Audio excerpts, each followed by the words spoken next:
In today's episode, we're going to be making a start on the Maxi van. The kit is nowhere near fitting, but I'm determined to get it looking right. If you're new here, this kit is a Group B Maxi kit from a Renault 5 original Gardini. Now, no one's ever fitted one to a van, and I'm going to make that happen, but let's go over the issues again. On paper, it looked like the kit was going to fit really well, but as soon as we pulled it out of the garage, came to the realisation that it wouldn't.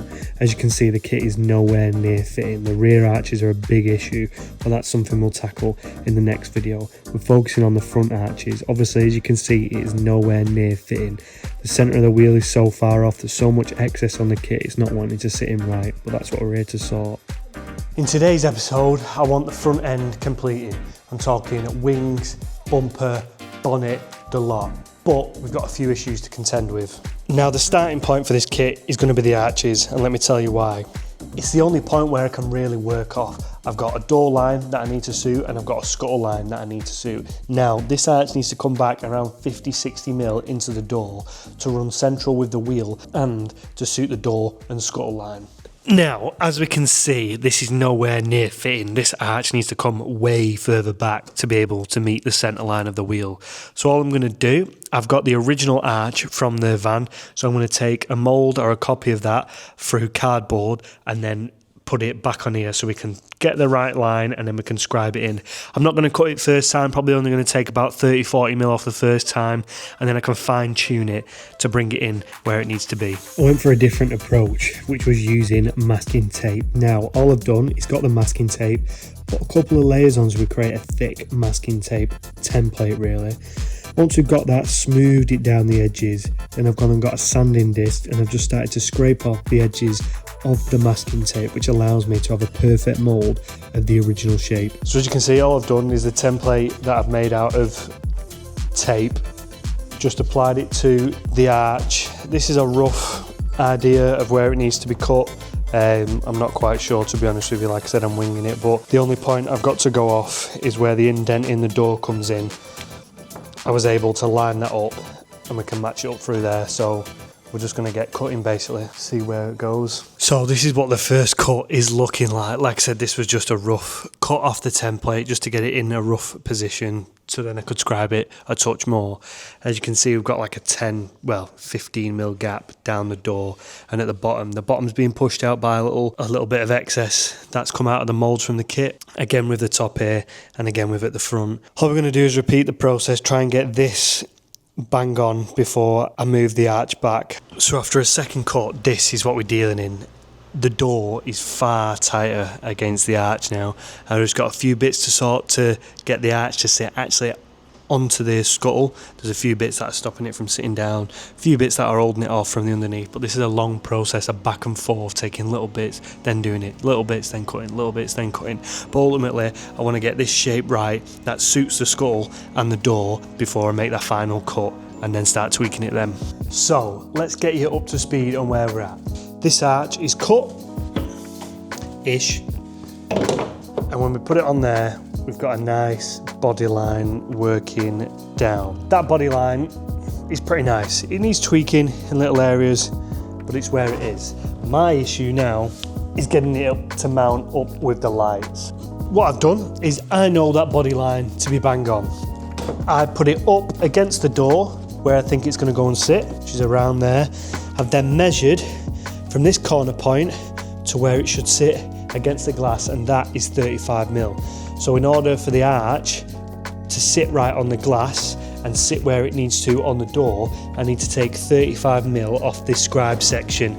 Now, the arch is hitting the wheel on this side, so I'm hoping that 35mm will bring it that further across that way, and then we'll be good. So even though I've marked my 35mm, I'm just going to cut short of that and then get some fine blades and some fine sanding to suit that. The reason I'm going to come short of that is because, let's be honest, it's a guessing game. I know I've measured 35mm, but it could be anything. You'd rather cut off not enough than too much. This kit is going to need some fettling, but we're here for it. Let's show you where we're up to. That is the light and the arch in rough position. I don't know if the arch is too far back, because as you can see here the light sits proud, but then down here it sits flush. So I don't know whether that is a moulding issue or that's how they're supposed to sit or what, but it's something we can sort out in the future. Right, this is the next issue. Now, obviously because this arch is not meant for this car, it's meant for the previous model, the body lines don't suit. Now, it's no issue, we can get over it. I can make this flush. Make it flush with the top, make it flush with the middle, make it flush with this body line. But if I then want to make the bottom part, which wants to sit wider, push in, it recesses this by about 10 mil. I'm thinking about cutting that line down there, which makes this piece more malleable so I can shape it to the bottom of the door, and it allows me to make a standoff behind here to fix to, so that this can be flush with the door and then this can be flush with the door down below. But as it stands right now, if I want that bottom section to be remotely flush with the bottom of the door, this is recessed by 15-20 mil. So again, the only option is to cut here, bring this top piece further out and let the bottom piece recess in. That plan has worked. So as I push that bottom arch in now, I can manipulate that to suit the door. I can also manipulate this top section with a standoff to suit the door as well. There is going to be some fiberglass work needed just to bring that body gap back up to shape. We are getting there, you live and you learn. Like I said, imagine if I had cut off to my line, I'd have been way too short. That's why I said, just cut short of it and then we can always make it to suit. There's not much more cutting I can do to that arch without making tabs for me to fix to. I've already got a single fixing on the top of the arch, but now I need some down below near the skirts. I've mocked this little bracket up. Now this little bracket is going to mount to the bottom of the arch. We've got our line where the bottom of the arch finishes, so we're just going to weld this on just a touch further up. It misses the sill, it's not going to scratch on anything. The reason I have the extended piece going towards the sill is because I'm going to need two fixings in this arch to stop it twisting. A proud partner in the build is Artec, and we're using their welder today. It's so easy to set up. Push a couple of buttons and off you go. Perfect for anyone that's looking to get into welding or only has a little bit of experience. I had zero experience before going down to see the boys at Artec. What a team that they've got there. They've taught me how to weld, or weldish, and thanks to them we can do the fabrication like this that requires little tabs like this.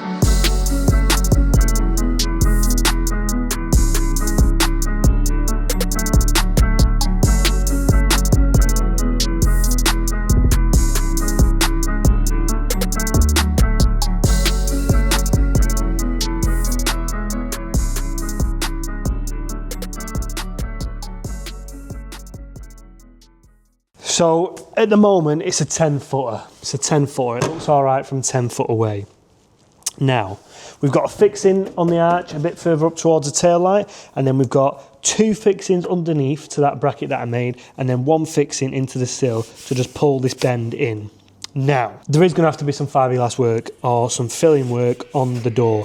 It's not going to sit flush in all areas. This bottom section, a lot of it gets covered by the side skirts. There's only a small portion that needs to be made up to make it look right at the bottom here. What I'm going to work on now is making a standoff for the inside of here. But at the moment, as it sits, this arch is pretty much fixed. I just need to pull this down and pull it out so we can make this a touch more flush here and a touch more flush here. Now that we've made that standoff to push the arch out slightly, as I pull this down, and if I get a fix in just in that corner to pull that in there, how the butcher's at that.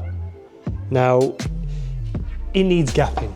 Again, it being a French car, that's in our favour. The body gaps are never bang on with these, so it works in my favour. I'm going to get it as close as possible. This is my first time doing anything like this. We have got an issue. So the bonnet that comes with the Maxi kit is way too small in width. Now, I was under the assumption I was going to cut the quarters in further, but once I put the lights on, I've noticed that that isn't the case. So the quarters don't come as far in, so that means I either have to make the bonnet wider or buy a new bonnet. So let me explain. This is the Maxi bonnet. The first issue I spoke about was obviously the width. Now the width is way too small. It needs to be 100 mil wider. So you might say, Jordan, just cut it down the middle, extend it. That'd be fine. But you'd have to try and replicate the bulge, and it would push these cutouts for the lights too far over. Now you might say, Jordan, just cut it there, move this side that way, do the same cut on that side, spread them out, and then make some infill pieces. Again, that would be fine, but this scoop clashes with the F4R. Now the F4Rs are renowned in the 5s to sit way too high. You either have to drop the subframe by 10mm on spacers, or you have to make a bulge or run the bonnet on a bit of an angle. Unless we did the Tessa inlet manifold, but then again, I still think it would clash. So I cannot use this bonnet, but I have an idea. A lot of people front end swap the vans for a 5 front end, so that's like bumpers, wings, lights, quarters, the lot. Now I don't need to swap the quarters and everything because obviously I'm using the Maxi kit, but the 5 bonnets do bolt on. The 5 bonnet follows the same shape as this, it's the same layout, apart from having the scoop and the fog lights on the front. Now, with me running this engine, I'll need to run a bulge because I don't want to run the subframe on spacers, which my 5 is running. The bulge is off to the left. So we're still getting some sort of aggression within the bonnet. As far as the spots go, I can run bonnet mounted spots. There's a few kits floating about online, a few kits floating about in Europe, which I'll put in on here. So we will still be running the fog lights on the front, but this bonnet is not going to work. Even if I did manage to cut it, I think I'd have to cut it 3 times, once, twice, and then a 3rd time to fill this in and change it for a bulge. Yeah, I still wouldn't be able to make it work because of the structural side of it, which is a shame, but it's one of them things where, you know, you've got to try these things out. But with the engine and the route I am going, this bonnet won't be able to run. But we are going picking a bonnet up off Gav and a grill, so we should have a bit more of a complete front end when you see these next couple of clips. The next day. This is a Renault 5 bonnet. As you can see, it suits the light surrounds perfectly. Now, the body gap up here, it is unbelievable. I do think I need to pull this arch out slightly. It's very tight up at this end, it's not quite evened out, and we've got a big panel gap here. Now, the bonnet does look like it tapers in, but that is going to work in my favour. As I said, the bonnet is too small in width, and that is exactly the same case for the bumper. At the moment, it's recessed by about 10mm when you eye the bumper up. This gap here is around 20mm. So if I can take 20mm off the edge of this, or even 10 to 15, just to bring it in and squeeze it over, that 15mm on this side, 15mm on that side, squeezes it in, so hopefully the bumper will run flush with the arches. Yeah, I can't believe it. Like I said, it was guesstimating and it's worked.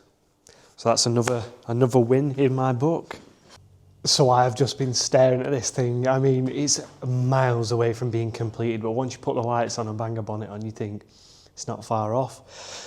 So we are governed by the doors and the lights. The bonnet is now central to the lights that are on there, and that gives me a better guidance on where the arches need to sit for body gaps. Now, I'm pretty much there or thereabouts on this side. As you can see, that body gap there doesn't look too great, does it? But what I said in the previous one, as soon as you pull it down, it's getting closer. Might just need a little bit of fiberglass work at the top there just to get it bang on. But all we need to do now is pull this front quarter in, and then we can get that body gap matching the one at the top there. I've had to pull the bonnet forward slightly, but it matches the scuttle pretty nicely. Like I said, once we've got the bonnet in a final position, we'll be able to scribe the arching so it suits that, so that body line is nice and even all the way along there. Someone's looking out for me up there because everything is going in my favour today, and that's what we like for Fridays.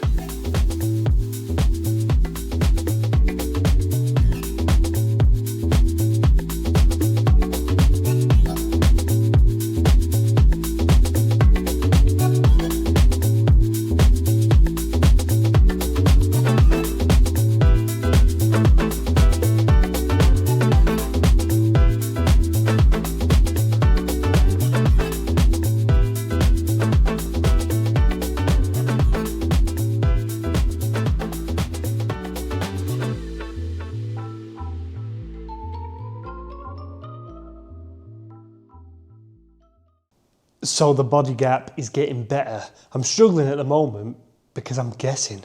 I've only got one arch on. I'm trying to mark it up off lights that aren't in the correct position because the vans run different lights. And yeah, a bonnet that I don't know if it's square or not.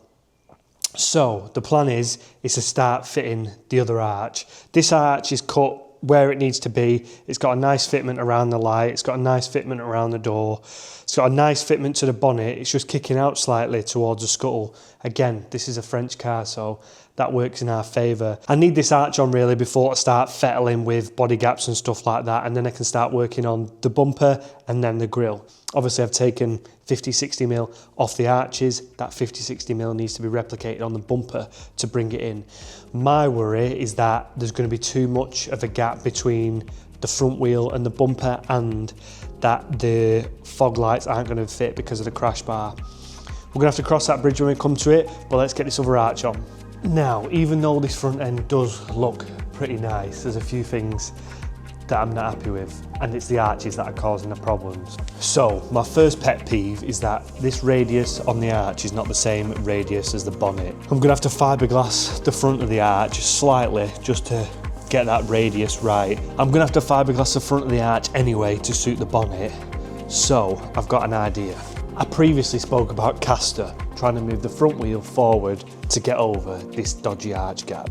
Now, this is around 10mm and it's way too tight, especially once I lower the car and fit a wider wheel, it's going to start clashing.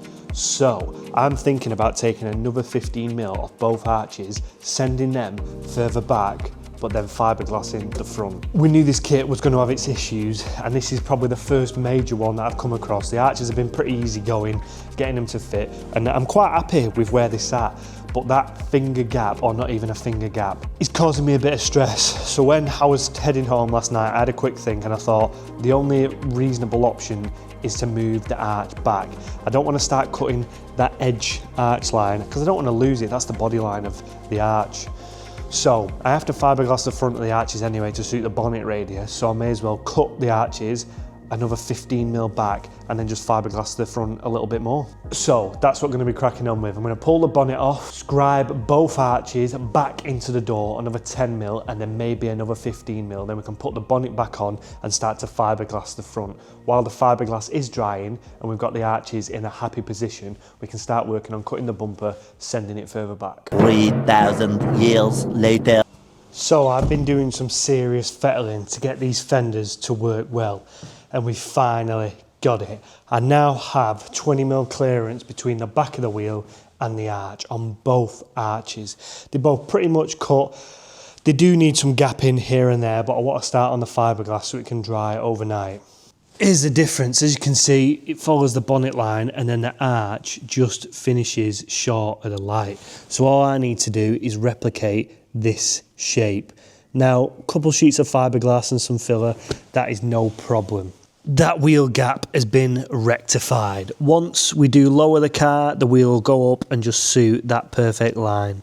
I made the executive decision I'd rather do it right the first time than get the kit to a point where it's pretty much all done and then realise, shit, the wheels are catching.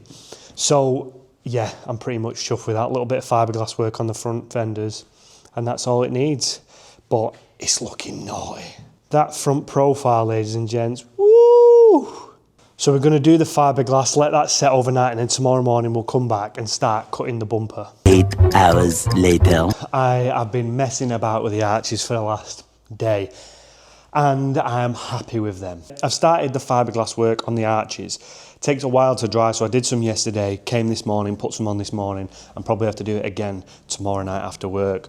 But they're shaping up pretty good. As you can see, we are now building that profile. It makes it nice and easy because I can now shape it to them lights. We did have that bit where the top of the arch was setting flush and the bottom was sticking out. We can now make that one continuous piece. We are now jumping onto the bumper. Now, my original plan was going to be fit the bumper, cut it, and then stretch it, but I don't think I'm gonna have to do that. At the moment, the bumper is sat way too far out. I've made some measurements and I think it needs to go in about 100mm. The only issue we are going to have is that this van runs a different style crash bar than the previous models, what I'm used to on the 5. So it runs like a Clio crash bar, so it sticks out quite far. The only problem with that is when I cut the bumper 100mm back in, that crash bar is going to be pretty far out. I'm going to put my number plate on it.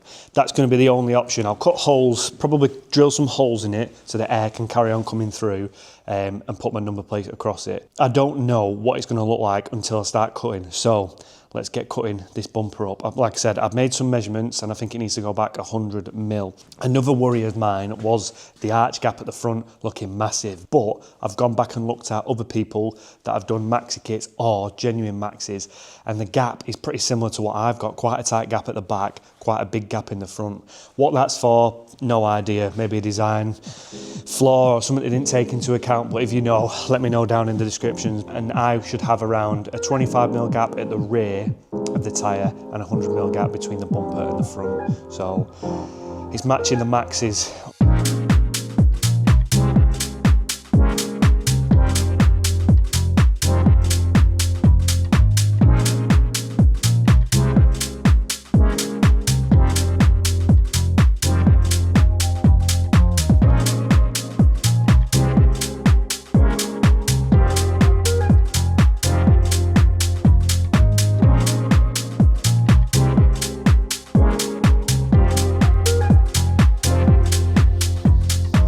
Bumper is pretty much there.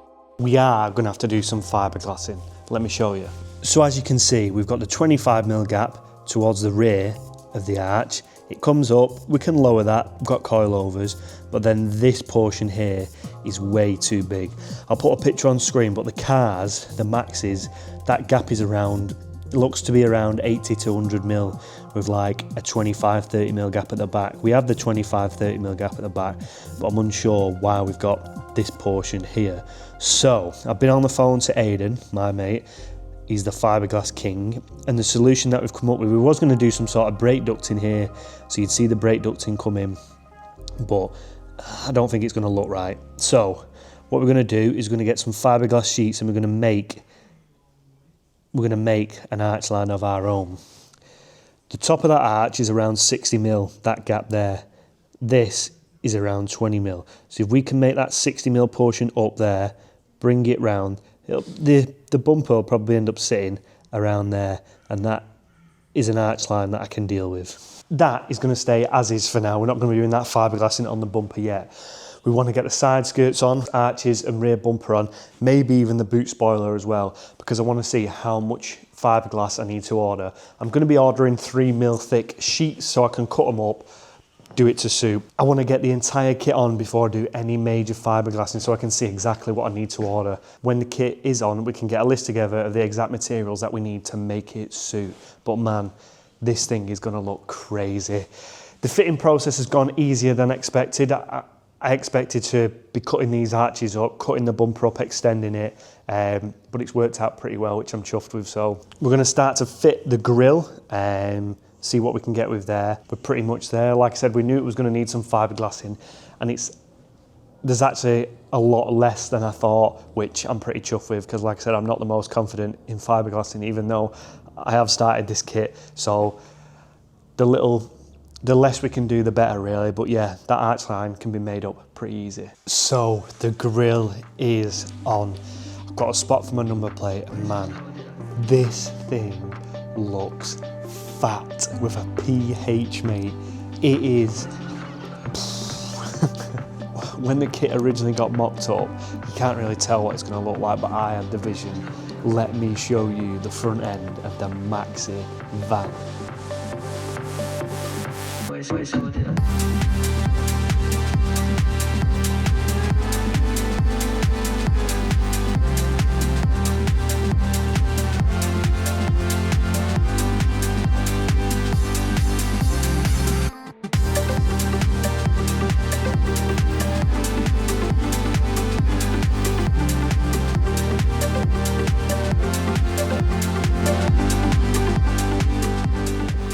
As I previously said, the next video we'll be putting the skirts, rear arches and rear bumper on, maybe the spoiler if we have time. Then we can get a list of materials like fiberglass, epoxy filler, stainless steel rivets, and we can get them ordered to then finish the fiberglass in and get the kit looking mint. I also need to order 6 spotlights, so we'll get them on order, but man, this is looking mega. Do have some unfortunate news, and I think that I'm gonna have to drop the van update videos down to 1 a month.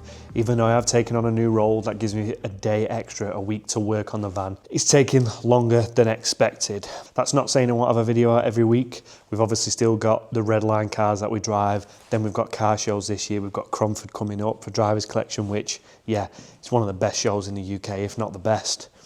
That's up for debate. So I'd rather go down to 1 great video a month than split it over 2 average videos. I just want to keep you guys entertained and make sure the quality is up here, because that's what I'm working on. You hear me talking a lot about fabrication, which wouldn't be possible without the help of Artec, but the fiberglass stuff would not be possible without the help from Blue Spot. They do a wide range of abrasive tools as well. I'm talking sandpaper, Dremel bits. In the clips that you'd have seen with me in the Dremel, that's all Blue Spot gear that's helping me do that. So that is going to come in mega handy when we start doing the fiberglassing. This would not all be possible without the support from you guys. A lot of new faces here, and yeah, it's mad to think that you guys just enjoy watching me tinker with cars. The van updates will be going down to 1 a month, but like I said, that's just to keep the quality up there. I'd rather produce 1 good video a month than 2 average videos for you guys. Thank you very much for watching, and we'll see you in the next one.